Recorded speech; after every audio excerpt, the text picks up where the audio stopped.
I got, let me, yeah, there we go. So much of this will be similar to what Michelle was saying. This is specific to the University of Minnesota. And I'll say a little bit about the Big Ten that I surveyed, about 3 years ago. So that data will be a few years old. But the two basic categories, emeriti status and non-emeriti. Now, for emeriti status, I've listed on the left-hand side here the various references to the University of Minnesota's policies. But basically what these say is here at the University of Minnesota, faculty that retired automatically or almost automatically get emeriti status unless they've done something egregious like, you know, kill somebody or steal or something else that is uh, highlighted within the policies, but mostly it's automatic. It says they will get emeriti status. Now, before the email situation came up about 3 years ago here at the University of Minnesota, emeriti status didn't confer anything in particular, so there were inconsistencies and variability on actually conferring emeriti status because people didn't care about it because it didn't mean anything in particular. But when the email situation came up, and I'll talk a little bit about what stimulated that to happen here at the University of Minnesota, then it became important. And there were some retired faculty who, within the IT system, were not coded as having emeriti status. So they had to talk to their departments and be certain that the IT department had their proper status. So that's on the emeriti side. So now here at the University of Minnesota, it's almost automatic. On the other side, for non-emeriti retirees and staff, they do not retain their standard at umn.edu email privileges or university online access in retirement. So those accounts are systematically sunsetted over short periods of time, weeks or months. In our case, when they first implemented this, they gave us 1 year, but that was back in late 2023 or late 2024. Now it's more like weeks or days.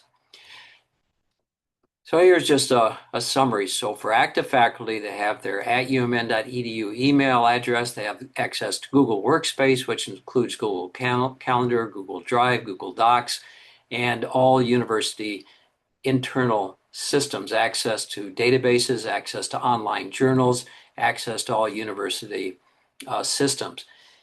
For conferred emeriti, people that have retired as faculty with emeriti status, they retain exactly the same privileges and access that they did while they were active faculty. Now, for non-emeriti retiree, none of that is available to them on retirement.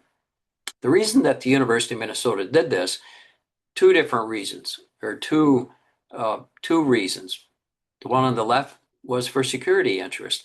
Now, there had been a plan in place for many years, as I understand it, at the University of Minnesota to eliminate access for retirees, but they hadn't implemented it because they were concerned about pushback. They were concerned about just the effort that it would take to do that. However, there was a data breach of personal information that got headlines in the newspaper in Minnesota about personal information being exposed to the outside world, to hackers that came in, and that stimulated our Board of Regents to to tell our IT department that they had to act on this plan that had been dormant for many, many years. According to our IT department, their claim is that this aligns with modern corporate security best practices. I know when I retired or when I left the companies that I worked for, my email access was turned off instantly. And that was one of their arguments for it as well. Is, who keeps their email once they leave an organization? The key difference is that corporations are much different than academia. They didn't quite agree with that, but that was their security interest. On the other side, talking about the cost, my argument, talking face to face, sitting in his office with our vice president of IT, that there are only these incremental costs, as Michelle had mentioned before, and I think those are pretty accurate figures. The University of Minnesota IT department does not look at it that way. The way that they look at, they take their entire IT cost, essentially divided by the number of people that they're supporting at the University of Minnesota, and charge that back to the departments. And that comes out to be about $1,000, $1,200 per year. So they were claiming that that's the cost to them, not the incremental cost, but the total cost divided by the number of people that are supported by them. To their credit, when they first implemented this about 3 years ago, after many, many months on my part, appealing to them, talking with them, arguing with them, appealing up to the president of the University of Minnesota to no avail. What they did do is they said that we could have, or that they would offer to us an alumni email that was at alumni.umn.edu, even though we argued strenuously that we were not alumni. Those are students, in our view, that graduate from the university. Those are alumni. We're retirees. They didn't buy that either. So we have at alumni.umn.edu email addresses. There are restrictions. I think it's 15 gigabytes available in that email account. Does not have access to university systems, no access to the university libraries, no access to our university databases, no access to online journals, no access to Google Workspace, Google Calendar, Google Drive, Google Docs, none of that. But they did provide some transition support. There was an online software capability that they paid for to help us, a one-time thing, to help us transfer our university emails into our new alumni account. And they provided a great deal of assistance and cost that they covered to help us do that. Now, the in-between, I think Michelle talked about this as well with different terminology, but you have Emeriti who have full access. You have retired staff who are not Emeriti that do not have access, except what I mentioned in the previous slide. There's this intermediate where someone can request to be classified as a person of interest. And what this is the retiree identifies a continued need to access university online systems, for example, because they're continuing to interact with their former department, continuing to do scholarly work that the university may have an interest in. But the department needs to sponsor this, and they need to pay the greater than $1,000 annual IT costs.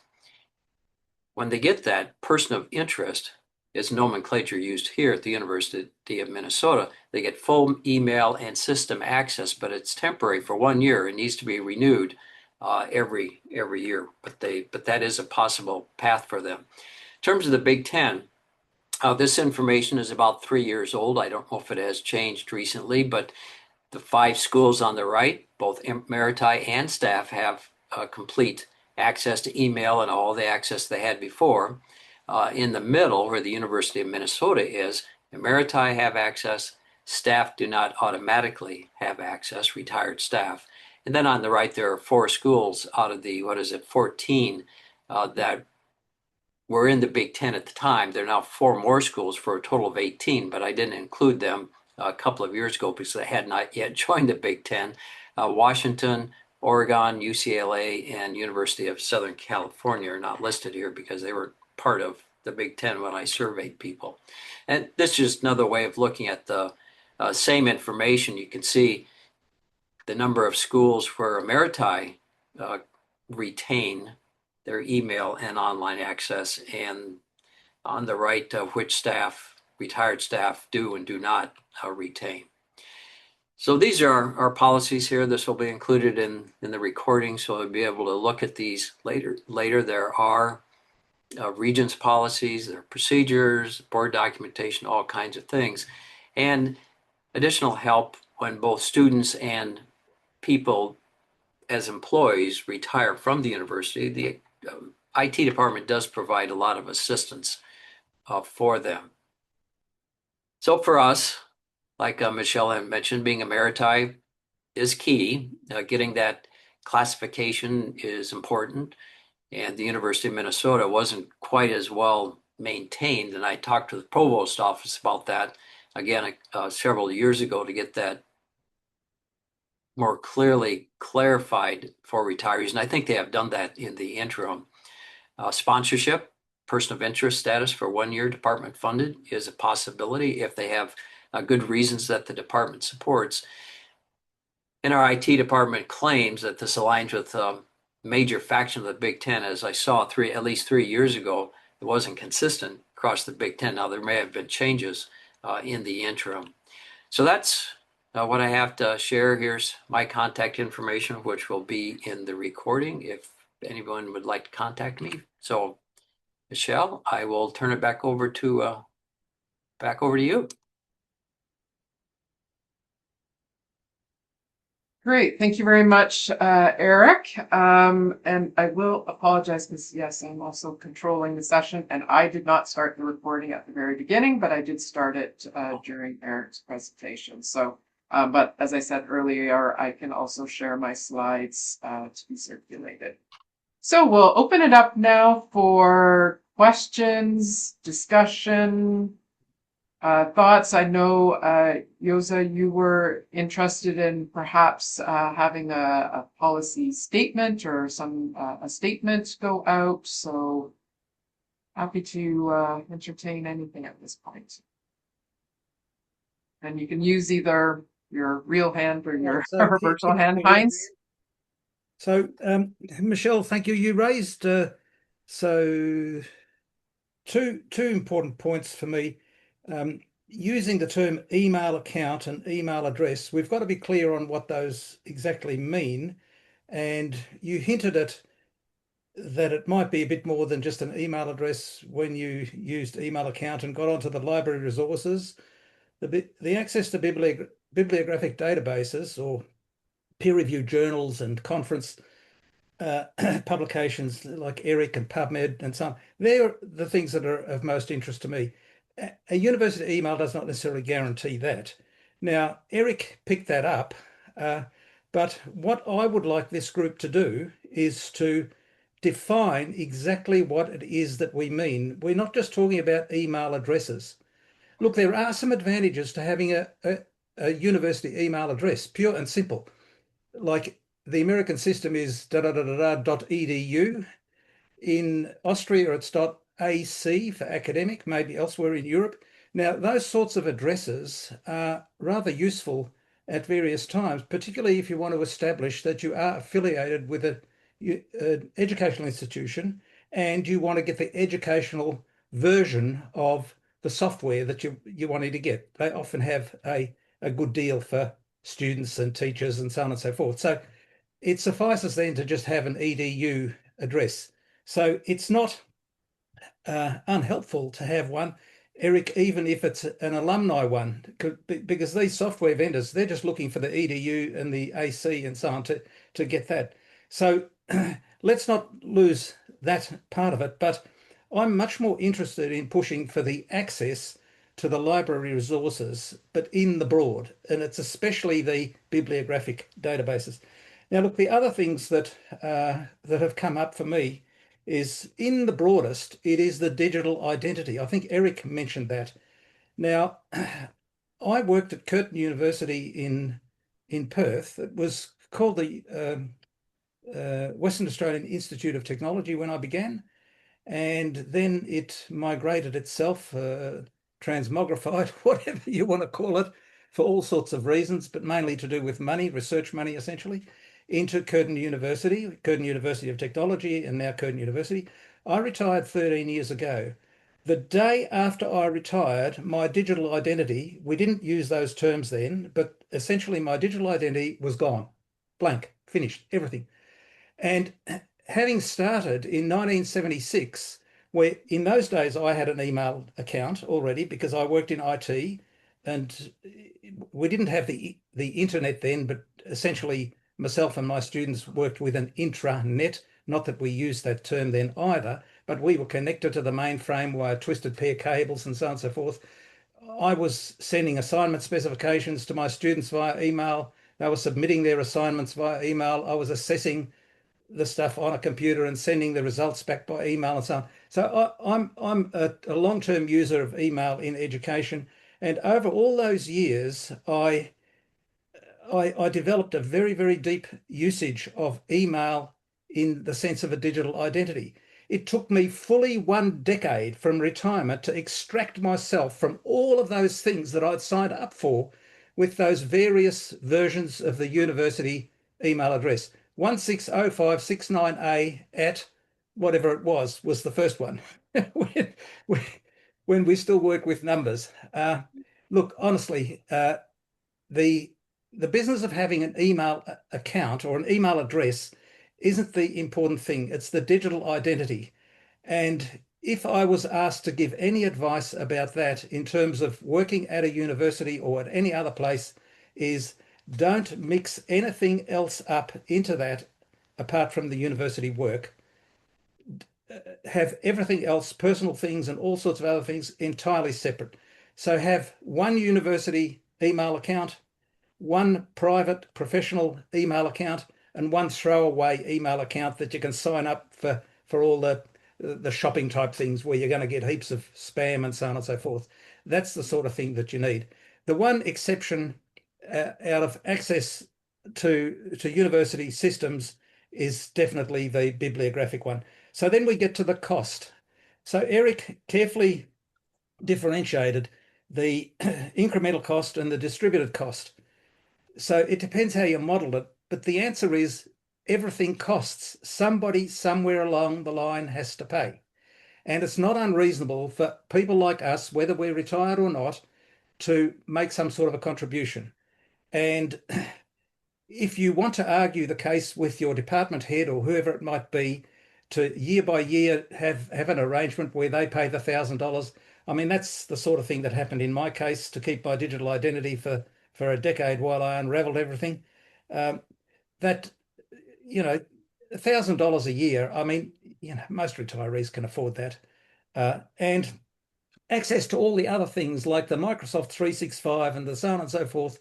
Just bear in mind, if you do sign up to the university providing that, there are very strict conditions that they will impose on you. It obviously has a lot to do with the security. It's a huge, big issue. And also, at any point in time, that can be turned off just like that. And unless you know the IT people, as perhaps Jose and I got to know because we were working in that area, unless you know those people, you can't get that stuff turned on without going through months and months and months of university administration and all sorts of stuff. It's much easier to just do it yourself. So look, the answer to me is we must define very, very carefully what it is that we mean. And I wish, I pray that we include there at a very importantly anyway, we include access to bibliographic databases. That is the key for me and other people that want to do some academic work post-retirement. That is not easy to arrange privately. And I think there, Eric, an incremental cost is the way to go. I mean, universities sign up for these bibliographic databases and they sign up for, 10,000 students or whatever it might be. 100 or 200 or 500 retirees isn't going to make any difference there. I don't think a distributed cost argument is going to work there. All right, thank you very much. That's my summary. Thanks, Heinz. Yeah, I mean, there certainly are all sorts of different levels to this. I think at our institution, what you get access to is governed by the type of email account that you have, because that's your user ID, but that might vary. And certainly, yes, what we've been talking about today, the costs associated with the library subscriptions, that's like a whole other unit at the university that would have to be involved. And I know attending a session recently that even alumni access is different from retiree access unless they're senior scholars and professors emeriti. So that's a whole other thing to explore, what those licensing agreements are with all the various publishers of the journals. Bill? Yeah, I think I'm picking up what Hans says, even though I made my note before he spoke. I think as this group is advocating for email connections for retirees, that we need to distinguish between the groups, because I think we're talking about what I'm going to call active academics who need to keep and want to keep connected for a bunch of reasons, and therefore need to be connected to the resources of the university through the identifier of an email address, and that kind of connectivity. And then there's probably the vast majority who, or I should say, there probably are many others who want to retain a university email account for identification purposes, and that's really it. So the UMR account that the University of Manitoba has, the University of Minnesota alumni account, allows people to have an identifier with the university and do, I guess, correspondence, but not much else.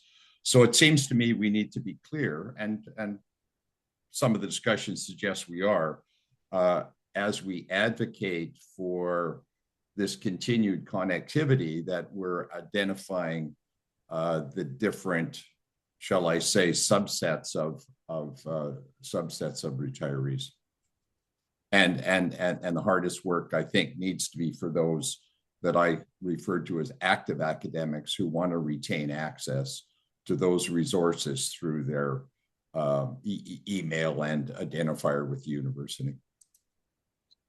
Yeah, thanks, Bill. And yeah, at the University of Manitoba, we have a way of identifying who's active by the senior scholar position and or people who have a professor emeriti designation. And so, I mean, I guess that could be one route that other universities might want to consider. Like, we're not as generous as the University of Minnesota, Eric. We do not confer emeriti status on everyone. It is very much deemed an honorific, and so there's only potentially, I'm not sure what the proportion would be. It really does vary. When we did our study, we found between units there's more senior scholars or more professors emeriti. So how that gets handled at a faculty level, which is where this really gets done, even though Board of Governors does approvals.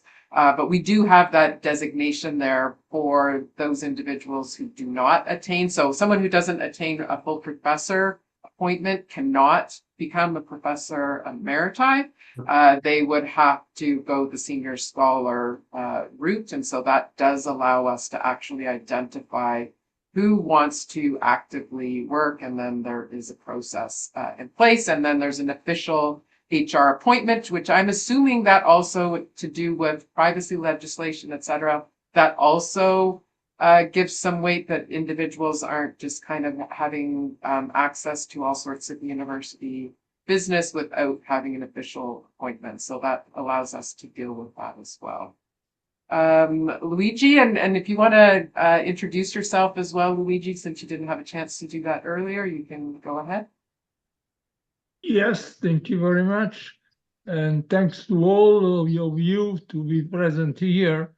And I have listened to the two reports since now presented in our meeting, and I have a great doubt. That is, don't you think that according to different situation, as the variable situation over all the world we have seen are for the connection, can have the risk to make a sort of scientific filter among the people within university where connections are almost free or anyway not difficult, and a university where the strict is very narrow, and so many people cannot speak over all the world about their research, about their opinion. I see a risk. We have a sort of filter for general scientific policy by this means of connection. This great variability I have seen in the slide over all the world: Japan, China, Taiwan, United States, Europe. So we have all over the world. So I ask, but this means that some of researchers can speak around the world about what they think, and some other not. Yeah, definitely a problem. And, maybe this is something for, I know we have representatives from retiree organizations here. Like maybe this is something that retiree organizations can be taking up in their own countries, but also working across countries to try and ensure that there's better access for everyone. Nina? Okay, thank you, and thank you for two very good, thought-provoking presentations. Let me just mention a few comments that came through, and I think a lot of this follows from Heinz. Um, one of the things that I would say, okay, well, what about IT support? Because IT support is just so critical and important. And does that come along with this? I was thinking about collaboration and how much it's the university email address that gives me the right to be able to use SharePoint or any types of shared platforms to be able to collaborate with others, both within the university and outside the university across the globe. So that collaboration is just so important, and that the email, the digital identity, and I love that is the way that we should, that we should be really embracing this digital identity gives me that privilege. I also was thinking about, okay, the response of the cybersecurity, all the trainings that we have to do as a faculty member. I have to do now, as an emeritus professor too. I continue up with those cyber training, things, and how costly could that be to the university to just add more people doing their cyber training, every periodically or so. And then finally, Michelle, you had a slide on, different reasons, different motivations for why people want to keep their email. I think that if we went back to that slide, we would see that there are multiple options, and it really is about options. So it's not just for those of us who want to continue with the professional engagement, scholarly pursuits and things. But there are people, that want to be able to maintain contact for other reasons. And the university has long recognized that it was to their advantage, at least I'm at UMass Boston, to their advantage to just let, well, actually, they don't let staff, but they do let all faculty, regardless of whether you're emeritus or not. And our emeritus is also, Michelle, yes, it's like going for a promotion with the amount of reviews that have to happen with that as well. But they allow them because of, they want, they see retirees and alumni as people able to donate, so it's like, how do you get beyond donations? But that was automatic. You didn't have to go through any hoops to be able to keep that email address. So those just are a few thoughts that I had. Thanks, Nina. And yeah, I think we do. And we saw with our survey that clearly many of the retirees from the University of Manitoba, although I haven't looked, I'll have to take a look and see how many are staff and how many are academics who are not emeriti. I'm not sure if I'll be able to decipher that, but in our survey findings around those who maintain their connection through the retiree email address. And we're doing work to try and ensure that people that want to stay engaged, and we heard from over 200 people that, seemingly some people do want to maintain connections, mentor students, just be on campus for volunteering and other things that aren't necessarily directly related to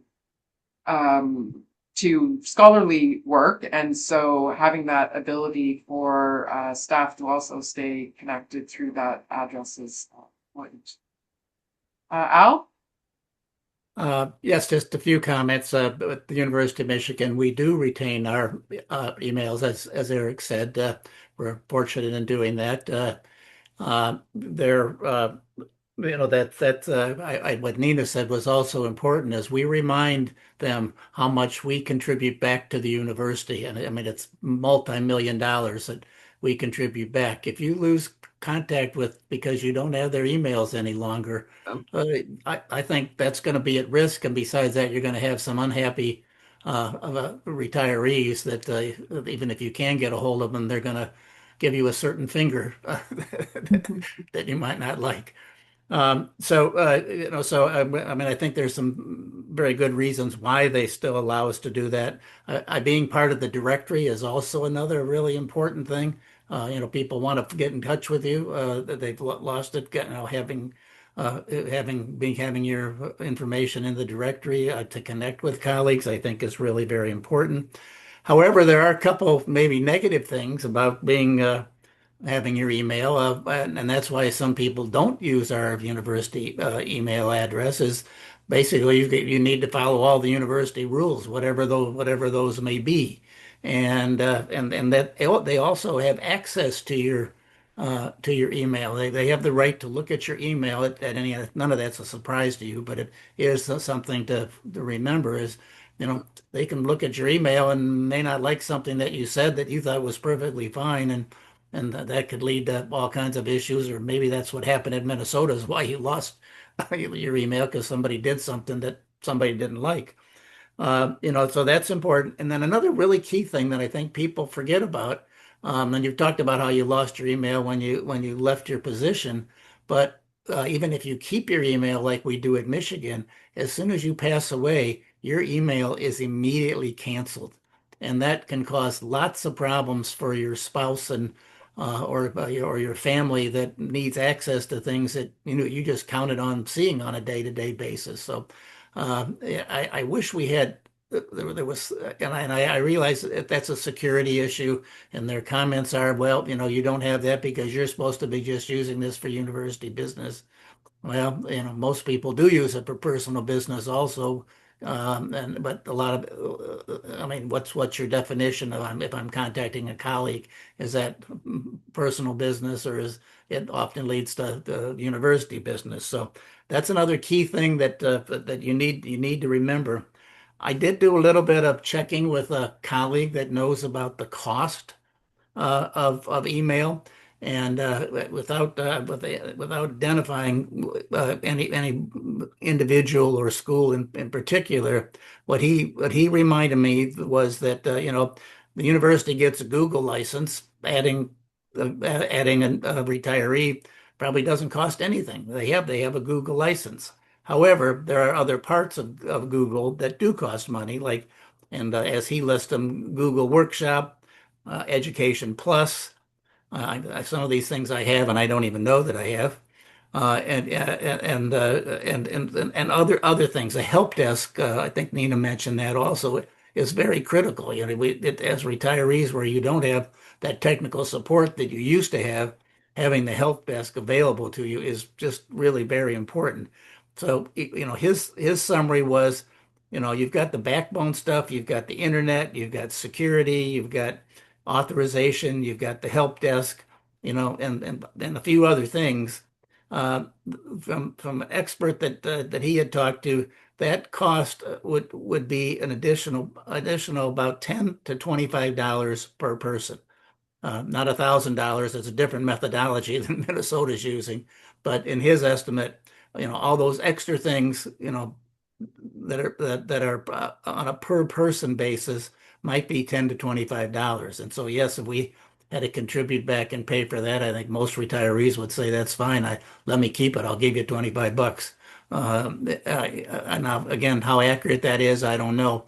But that was somebody that was in technology for a long time and knows something about that, and had been in touch with somebody that said, that's kind of a standard way of looking at it. So I thought that might be helpful for our discussion.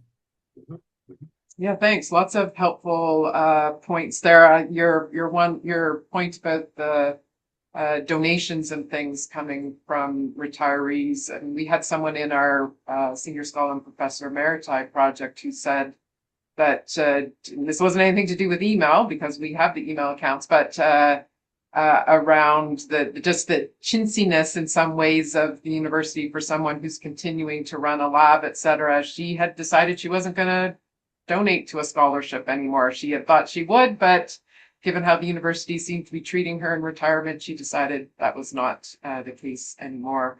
Thanks also for bringing up the point around digital legacy. We have someone in computer science who's affiliated with our center actually doing a study right now, trying to work with older people and thinking about their digital legacy and how all of their digital lives will be handled once they pass away, whether it's social media or otherwise, which I think a lot of us aren't thinking about how that all is going to be handled. So certainly something for us to think more and more about. And yeah, interesting point on what happens with a university email account when someone passes away, and people aren't thinking about that, the implications of that. And then also bring up the information about the additional costs associated specifically with people. So thanks for all of those points.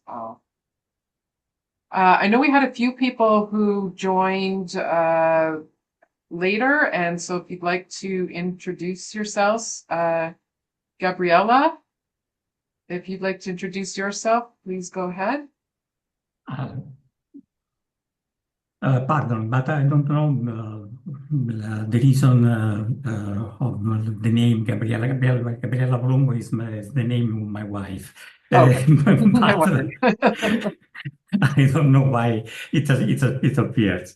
But I was a retired professor from University of Basilicata, and we have a problem, and I think that Luigi Campanella reported the situation in Italy, where there is several differences between the universities in the behavior of the treatment of email. For example, in our university, the email address was chiseled after 6 months after the retirement. Yeah, it's a critical situation, I think, for us. Thank you. Harry, you wanted to introduce yourself? Luigi Campanella? No, Okay, you're on twice. Okay, okay. Okay. Anyone else have any thoughts? Well, just if I might be permitted to speak again, just listening to Al raised a couple of thoughts there, particularly around the control. We have talked a lot about the privilege of having and so on and so forth. I refuse to see it in those terms. I don't want to see it in those terms. I worked for the university. I gave a heck of a lot to it, in return for which they paid me. I don't see it as a privilege on either side. We had a good arrangement for a long period of time, and when it came to retirement, there was this immediate cut-off, which I had to work extremely hard to get back, and then spent the next 10 years, as I mentioned before, untangling things. By the way, to do that, being emeritus didn't actually help that much.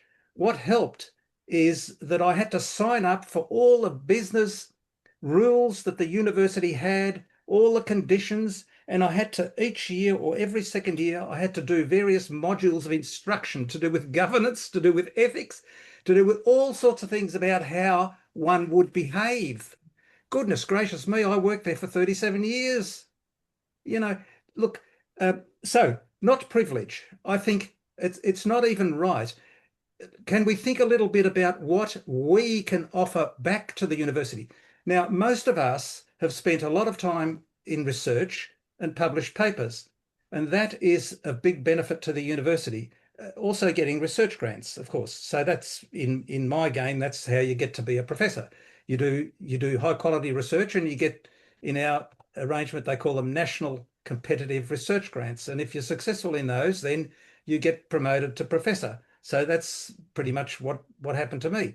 But in those papers that are published and the research grant reports, there is h.dreyer@curtin.edu.au. That's what is there. And people that are reading these reports and these papers from 10 or 15 years ago or 20 years ago. I mean, it was in 83 when I published my first paper. So the email address is there. These people can't contact me. Of course, there are lots of other ways of doing this now because we're on LinkedIn and so on and so forth, and it's pretty easy. But that connection is a big advantage to the university because the number of citations they get, this is kudos for them, and this is what they're arguing. Now, Eric, when I last saw you in a meeting like this, you spoke about Arohi and so on and so forth, and I thought, look, this is going to be a good one for me. I joined. Good. I paid the $10 or whatever it was. I mean, pretty much in Australian dollars, you got to double things, you know. Okay. But I joined, and I joined on the basis that I want to agitate in your organization to get access to these bibliographic databases. So rather than having the university provide all this, all our different universities provide this to us, can we have an interface organization such as Arohi, which does business with the universities, the various universities, charges them a fee. They can sign up and pay $10,000 per annum to have this privileged connection of their retirees having access back to the world. If you can understand the Yes. arrangement there. So I don't know how easy it is to do these things, but it's got to be possible. In any case, first you have to have the ideas, and then you have to come and think about how to do it. A lot of That's a times we run into trouble where we're trying to do everything all at once, have the idea and trying to figure out how to implement it as well. I think first you have to have the idea, lots of ideas, figure out which are the good ones, which aren't the plausible ones, and move forward from there. that's a very interesting idea, Heinz. I hadn't thought about that before, but what we're trying to do within Arohi is where we are right now is we're focused on the United States and Canada. I want to expand that outside of North America as much as I can. We're also focused on retirement organizations and their members, people, organizations that are members of Arohi. I want to expand that to not only include this virtual retirement chapter that you signed up for individuals who do not have retirement organizations, but also to extend that to a greater connection with higher education institutions, again, not only in the United States and Canada, but globally, to not just their retirees, but people who are in transition into retirement and pre-retirees. So this is a long-term goal. It could take decades to do all this, but your suggestion is a very interesting one. I appreciate that. That's a good idea. And look out, Eric, I'm going to have all my buddies come and join as well. Good, good. A lot of influence there. Yeah, I mean, and globally, if you think of the number of university retirees, you're talking millions of people. So Yep. And strength this in is a numbers. this is a long-term thing. I think it'll take years and years, and the implementation of it will not be easy. There may be people opposed to doing something like this. I believe Arohi can be a much broader, more influential organization than it is today. It's taken over 20 years just to get to the point where we are today. So a lot of work, but a lot of good ideas. Joseph? I like your message that based on your analysis, your university is the most generous. This is what I discovered about a year ago when I was visiting your website. And this gave the idea which led to the meeting you are chairing today. It's my impression that we need a model of something what is the best so far. My proposal would be to learn more about your model, how it works in your university, and take it as an example that we can share with anybody and publish on our websites and see and let people see what can work. Let me give you an example. what Eric was saying, and I was, well, surprised. $1,000, $1,200 per year per person, and your university free of charge. Something does not fit. And as long as we are serious about support to our colleagues who retired and have problem not being able to be connected anymore, we have to follow the model of your university. It's not just for our group, not for retired professors. It's for universities, administrations. So they will not, let me use these words, pull our legs anymore. There is a lot of fog, costs, and security. The analysis we made with GPT says there is no evidence that retired professors are a risky group. Younger people, maybe, because they are more familiar, knowledgeable, they may play games and try several things. Elderly do not. They just need service and support. Back to the basic message, your message. Let's put your experience and model to the window shop to show the world that it works.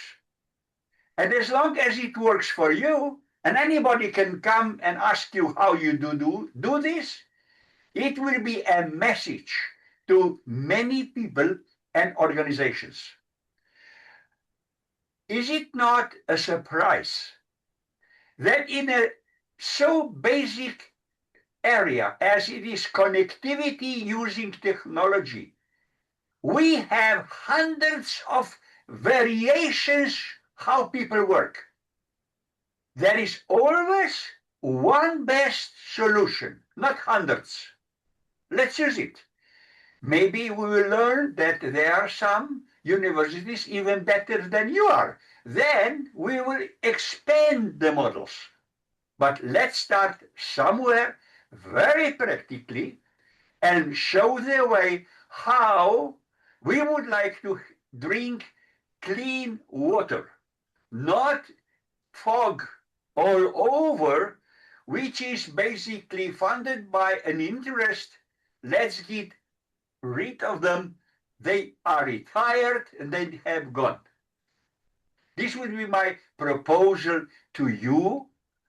And based on what you would write and prepare, 1-2 pages, I will be glad to publish it on the networks so we can spread the message and say, and the message would be, look, guys, this is how it can work. Now, let's talk with our university why it cannot work in Slovenia, for example.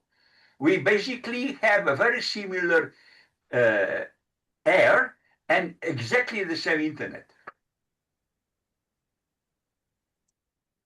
Thanks. Well, I can certainly work on something. I basically have all the information in my slides, so I could convert that into a document for you. And all the information is publicly available anyway, so there'd be no problem with that being shared on the website. Nina, you had your hand up. I don't know if you still wanted to speak. Thank you. No, it was just, I mean, following Jose and his wisdom, this is just like a minor comment. I was thinking about the comment that Heinz brought up in terms of his main interest in terms of access to bibliographic data sets, and thinking about Eric's response and his organization. But then I was also thinking about, as a journal associate editor or editors and everything, and reviewers, the access that we have to Scopus or other types of review sources, Google Scholar or other things like that, but particularly like Scopus or something, that since that exists and we are using it from all different universities and everything else, couldn't there, I mean, wouldn't there kind of like start the pathway to be thinking about how you don't have to have university by university by university by university, but thinking more connected like that. So it wasn't a well-developed thought. It was just a quick idea. Start with one database and see how it can go.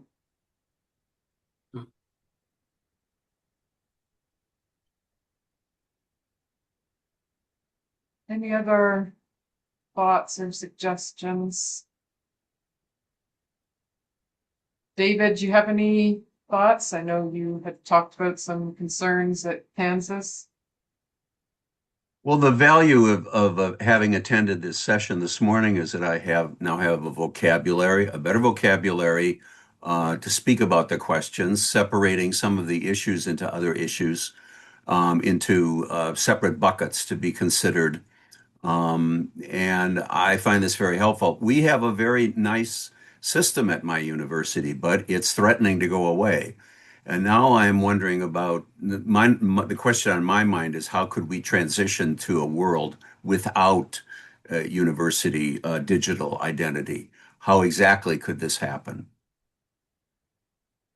Well, and I mean, something that's also, I mean, I guess somewhat related to this, we're thinking about this a lot right now in Canada, given that these platforms that we've been talking about for email are American based. Like, are there other ways or other platforms that could be developed to create different systems that might have different monetization issues, etc. So just throwing that into the mix as people are thinking about digital sovereignty as well. This is a topic of conversation that comes up a lot in Canada right now, and particularly with AI and everything else. But most of all of the major platforms are all in the US, and that has lots of implications for all of us around the world.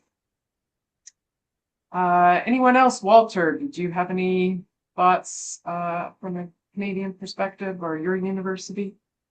Actually, this is a topic which I really don't know very much about, so I came here to listen. And I think it's been productive in that sense, but I don't really have much to contribute. Michael, just trying to give people a chance.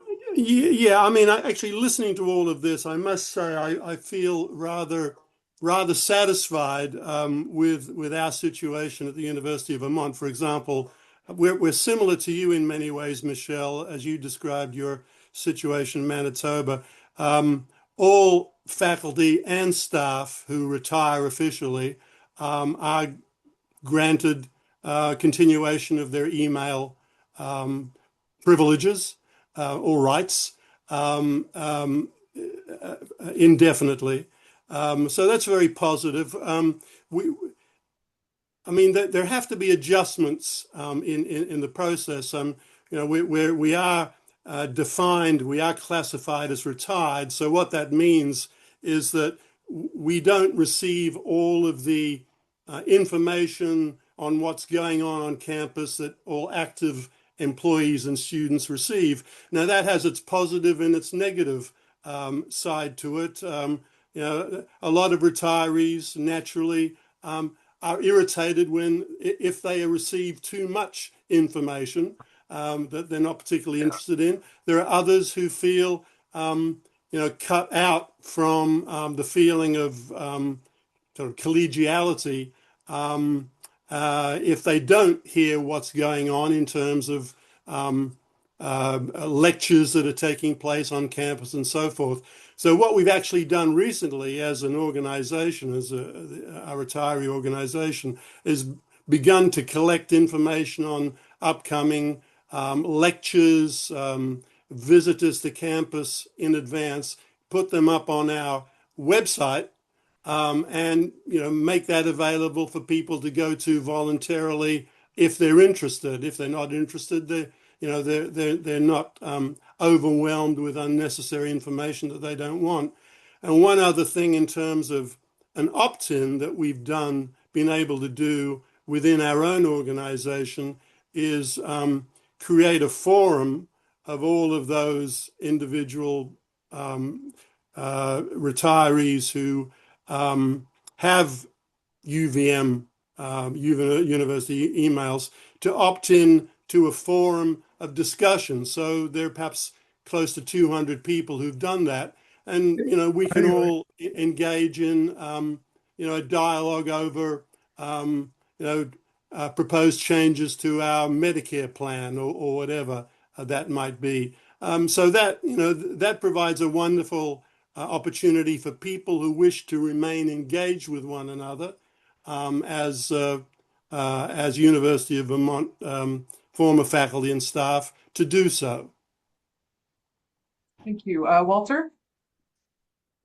Perhaps I should have added that one reason I haven't thought much about this issue is that the situation at the University of Alberta seems to be very satisfactory, just listening to the issues that arise elsewhere.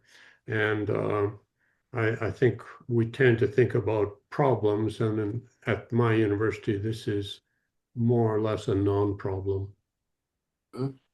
That? Lucio, I don't know if you're able to want to introduce yourself or share anything at this point.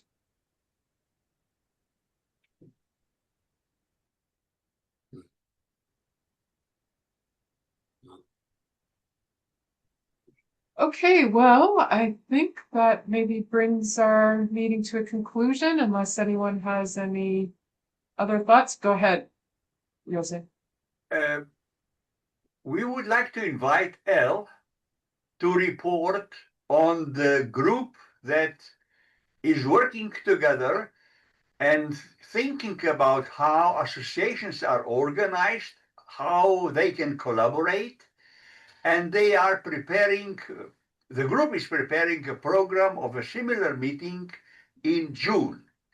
Elle, what can you share with us today? And of course, together with our good friend, she will be supportive to the meeting of the working group of May 4. Yes, we have a working group, kind of a planning team to make recommendations to our organization. So we have 6 of us that have met once already. And as you said, we have a second meeting coming up. I think it is May 4th. We put together a list of things that we're considering and looking at the pros and cons of those.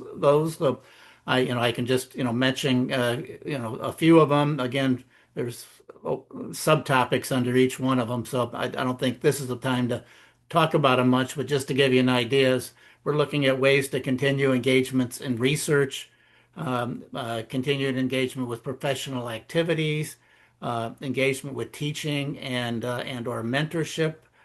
We've thought about even having maybe a professional conference where we gather more people together, doing presentations on areas of expertise, actually doing peer reviews of our individual retiree organizations. I suggested maybe we set up maybe what I would call sister organizations. So 2 organizations would maybe collaborate. I've actually started something with the University of Windsor in Canada to share our ideas and maybe even do visits. We're close enough together that that kind of thing could happen. Just promoting collaboration and what does that all mean? And then connecting with across organizations. Eric's doing some of that with connecting with Canada, but there's others like the Gerontology Society that we might be able to connect with. So I'm not going to. When we have many other ideas that I'll summarize more succinctly at the when we get together with along with my colleagues. That I'm just the organizer of this meeting and pulling people together to talk about those ideas, and I think we have some pretty good ones, and we're more than happy to report that when we get together in June. Unless anybody else from the committee wants to add anything to that. That's my brief report for right now. Thank you. And in case you didn't see it, Nina put into the chat that the meeting that's open to everyone is on June 17th. And I assume that information will be going out from you, Yosha, for everyone to register and sign up for it. Okay, well, thanks everyone. Great discussion. Hopefully some of these things can be brought forward, and I will endeavor to work on a document that can be put on the website, and I can also share my slides that I've already created. Yeah, thanks, Michelle, for leading us on this. Thank you. Thanks for presenting, Eric. Thank you very much. Thank you. Yes. Thank you. Bye-bye. Good seeing everybody. Bye-bye. Bye.